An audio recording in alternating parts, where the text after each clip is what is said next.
जय श्रीमन्नारायण, हर हर महादेव, नमः चंडिका जी। यदि आप यह वक्तव्य देख रहे हैं तो इसका अर्थ है कि अभी वर्तमान में हम आपके मध्य नहीं हैं और हमने सोशल मीडिया से कुछ विश्राम लिया है। यह एक प्री रिकॉर्डेड वीडियो है और समयानुसार इसे आप तक पहुंचाया गया है। यह विंध्य पर्वत की श्रृंखलाएं हैं जहां अभी हम विहार कर रहे हैं और हिंदुओं के भविष्य पर चिंतन कर रहे हैं।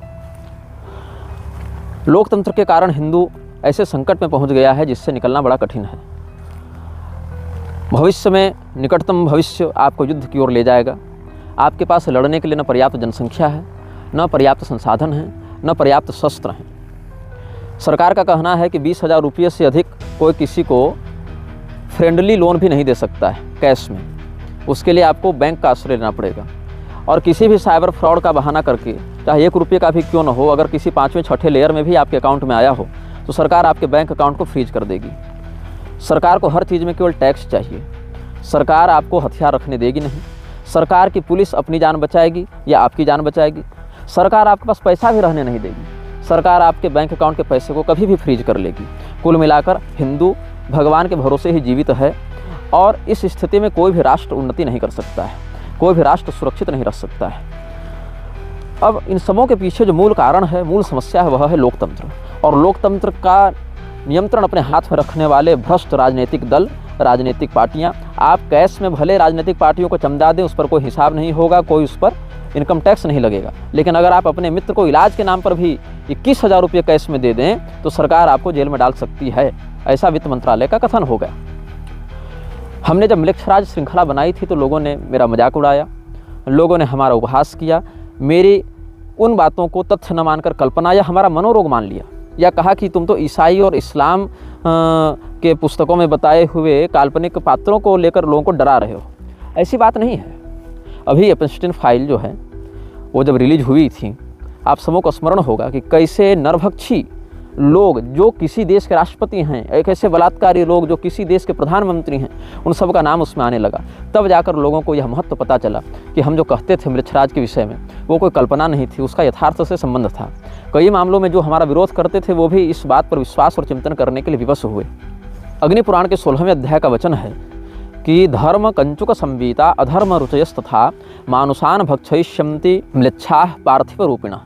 अर्थात जो बाहर से धर्म का चोला पहने हो और अंदर से अधर्म में जिनकी रुचि हो, ऐसे म्लेच्छ जन राजा का उदाहरण करके मनुष्यों का भक्षण करेंगे। और भक्षण तो यहाँ पर शोषण के अर्थ में भी हो गया, और जिसको हम कहें लिटरली कैनिबलिज्म, वो भी मनुष्य के बच्चों के मांस काट काट कर, जिंदा शरीर नोच नोच कर नाबालिगों का खा रहे हैं, कोमल कोमल बच्चों का मांस खा रहे हैं। ये सब राक्षस हैं और उन राक्षसों को म्लेच्छराज की कृपा से अद्भुत बल प्राप्त है, पराक्रम प्राप्त है, सामर्थ्य शक्तियाँ इनके पास हो गई हैं।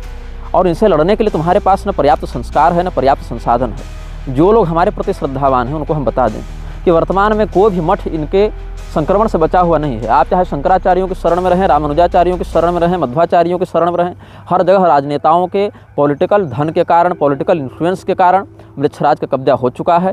अगर वहाँ के आचार्य सुरक्षित हैं तो परिकर संक्रमित कर दिए गए हैं। अगर परिकरों में कुछ धर्मनिष्ठा बची हुई है तो आचार्य ही नेताओं के गुलाम बने हुए हैं, जो मूलतः वर्णाश्रम के विरुद्ध ही समस्त क्रियाकलापों को कर रहे हैं, या उसमें भी अगर सिद्धांत को सही से जानते हैं तो बोलने का साहस नहीं रखते हैं। मेरा मुख्य उद्देश्य अब यह है कि हम एक ऐसे दल का निर्माण करें जो इन आसुरी शक्तियों से लड़ने में हमारी सहायता करे। हम यह नहीं कह रहे कि हम युग को बदल देंगे या बिल्कुल धर्म का राज्य ले आएंगे। हम बस ये कह रहे हैं कि उस प्रवाह को रोकने के लिए कोई दीवार बने। वह दीवार ऐसी हो जिसमें एक ईंट के रूप में हम भी हों, एक ईंट के रूप में आप भी हों।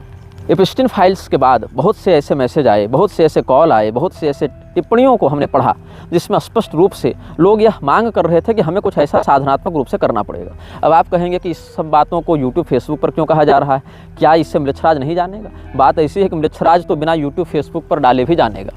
आप कैसे जानेंगे? आप तक पहुँचने के लिए हमारे पास अभी उपलब्ध संसाधन क्या है? म्लेच्छराज तो हम किसी कमरे में एकांत में भी बैठकर बात करें तब भी वह जानेगा उन विषयों को, लेकिन आप तक कैसे बात पहुंचेगी? इसीलिए जब वो ऐसे भी जानेगा, वैसे भी जानेगा, तो कम से कम हम यह प्रयास करें कि आप तक हम अपनी बात पहुंचा सकें।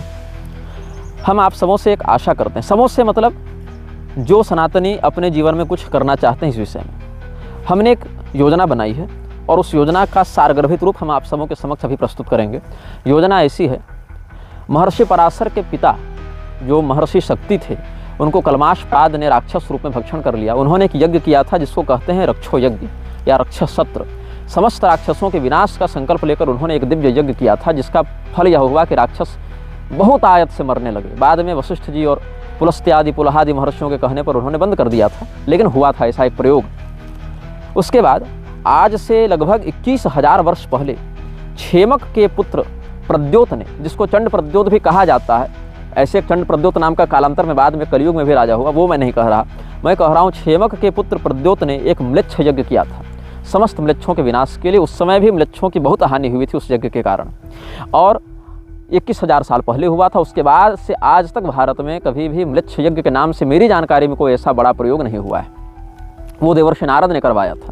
मैं देवर्षि नारद तो नहीं हूँ, लेकिन जो ज्ञान मेरे पास है उस प्रयोग करने का एक अवसर हम लोग जरूर प्राप्त कर सकते हैं, अवश्य ही इस अवसर का लाभ ले सकते हैं। फिर आज से लगभग 5,000 वर्ष पूर्व परीक्षित के पुत्र जन्मेजय ने सर्प यज्ञ किया था सर्पों का समूल विनाश करने के लिए। हम भी ऐसा ही कोई यज्ञ करें, म्लेच्छ यज्ञ को पुनः जागृत करें। उस यज्ञ के माध्यम से हम इन आसुरी शक्तियों से लड़ने के लिए सनातन की एक ऐसी ऊर्जा उत्पन्न कर सकेंगे जो हमारी पीढ़ियों की रक्षा में एक अमूल्य योगदान देगा। वह ऊर्जा की दीवार हमारी रक्षा करेगी, हमारे धर्म की रक्षा करेगी, धर्मानुयायियों की रक्षा करेगी। उसके लिए हमें क्या चाहिए? उसके लिए हमें चारों वर्णों का सहयोग चाहिए। हमें 50 ऐसे ब्राह्मण चाहिए जो अपने कर्तव्य को जानते हों, जो व्रात्य दोष से युक्त न हो, शाखा रंडादि दोष से जो युक्त न हो, जो संध्या गायत्री कम से कम एक समय की भी करते हों, ऐसे ब्राह्मण हमें चाहिए। ऐसे क्षत्रिय चाहिए जो यज्ञोपवीत से युक्त हों। अगर कदाचित यज्ञोपवीत से युक्त क्षत्रिय या वैश्य न मिल पाएँ तो भी कम से कम उस धर्म के प्रति निष्ठा रखते हैं, उनको उन्हीं की योग्यता के अनुसार कोई विभाग हम सौंपेंगे।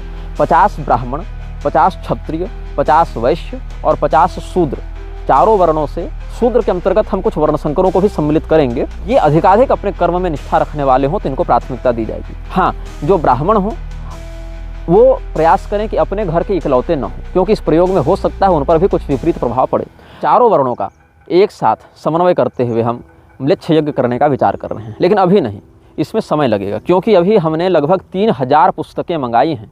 पूरे विश्व में म्लेच्छराज से जुड़े जो संस्थान कार्य कर रहे हैं, म्लेच्छराज की आराधनाएं जो लोग कर रहे हैं, म्लेच्छराज से जुड़े पिशाचों की जो आराधना कर रहे हैं, उनके व्यवस्था को और गहराई से समझने के लिए हमने लगभग 3,000 पुस्तकें मंगाई हैं, और सौभाग्य से अब वो हमारे पास आ चुकी हैं। अब उन पुस्तकों को पढ़कर समझकर उसका तोड़ तैयार करने के लिए मुझे 1.5-2 साल का समय तो लगेगा ही, और इसीलिए तपस्या के लिए मैं निकल चुका हूँ। जब ये वीडियो आप देख रहे हैं तो मैं समाज में उपलब्ध नहीं हूँ, तभी यह वीडियो आप तक प्रसारित किया जा रहा है।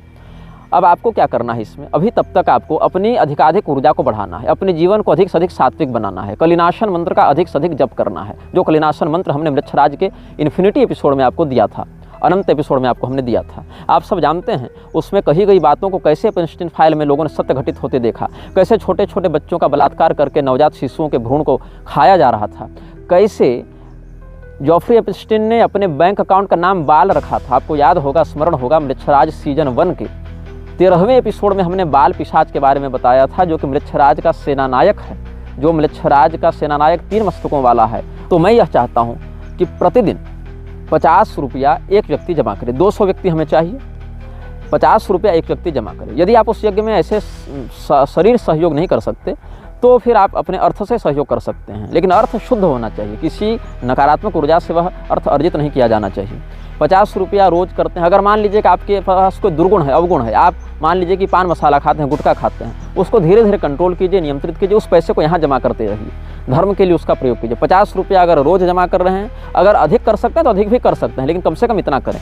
50 रुपया रोज़ अगर जमा कर रहे हैं तो महीने में आप 1,500 रुपया जमा कर ले रहे हैं। अगर एक महीने में 1,500 हो रहा है तो एक साल में 18,000 हो रहा है।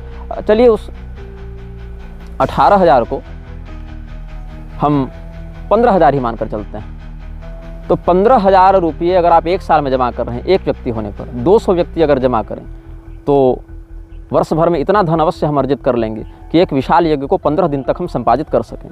और जीवन में हमें अब कोई और यज्ञ करना नहीं है, यही म्लेच्छ यज्ञ हमें कई बार करना है। अगर धन अधिक हो तो हर साल करना है, धन कम हो तो 2 साल में 3 साल में करना है, लेकिन अब यही करना है।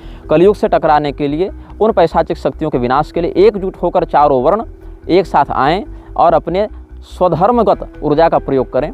वह मंत्र क्या होगा? उस यज्ञ का नाम वज्रज्वाला यज्ञ है। उसमें जिन मंत्रों का प्रयोग होगा, जिस प्रकार से प्रयोग होगा, उसको हम स्वयं अपने सामने संपादित करवाएंगे। उसमें बहुत से देवताओं के दुर्लभ प्रयोग हम संपादित करवाएंगे जो सौभाग्य से हमारे पास उपलब्ध हैं। और किसी अन्य आचार्य का आश्रय हमको चाहिए भी नहीं कि कोई अन्य संप्रदायाचार्य हमारा सहयोग करते। हमको कोर हिंदू चाहिए, जो ग्राउंड लेवल जिसको कहा जाता है, जो भूगत हिंदू है, जो बिल्कुल निचले स्तर का हिंदू है, उसका हमको सहयोग चाहिए, क्योंकि सबसे कम विकृति अभी वहीं पर पहुँची है। सबसे नीचे दर्जे का जो हिंदू है, जो धर्मशास्त्र के विषय में श्रद्धा तो रखता है, लेकिन उसकी बुद्धि इतनी विकृत नहीं हुई है कि वो कहीं पूर्वाग्रह से युक्त होकर कोई निर्णय ले सके। इसीलिए ऐसे हिंदुओं का सहयोग अपेक्षित होगा। तो चारों वर्णों के जो लोग हमसे जुड़े हुए हैं या हमारी बातों के प्रति श्रद्धा रखते हैं, उनको एक अवसर हम देते हैं। काम तो हम ऐसे भी करेंगे, वह यज्ञ तो होगा, वह यज्ञ हम करेंगे, यह हमारा निर्णय है, लेकिन वह यज्ञ किनके सहयोग से होगा यह निर्णय लेना आप लोगों का काम है। तो अगर हम प्रतिवर्ष वह यज्ञ करते हैं तो भी हर एक यज्ञ में 40 से 50 लाख रुपए तो खर्च होंगे, और आप सबों के ही सहयोग से होगा। आप सब ही उसको खर्च करेंगे, हम भी खर्च करेंगे, ऐसी बात नहीं।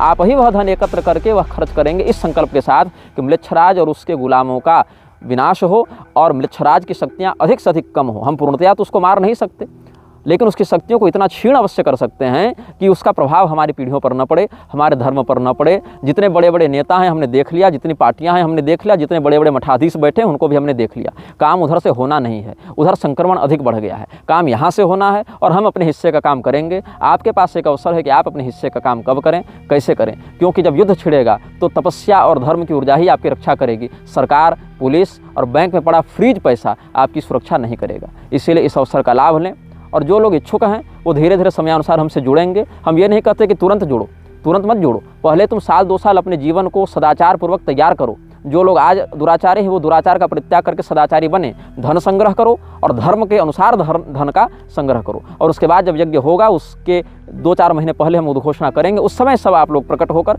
अपना अपना विनियोग वहाँ पर करेंगे, ऐसी हमारी आशा है। तब तक के लिए मैं भी तपस्यारत होने जा रहा हूँ। जय श्रीमन्नारायण, हर हर महादेव, नमश्चंडिकाय।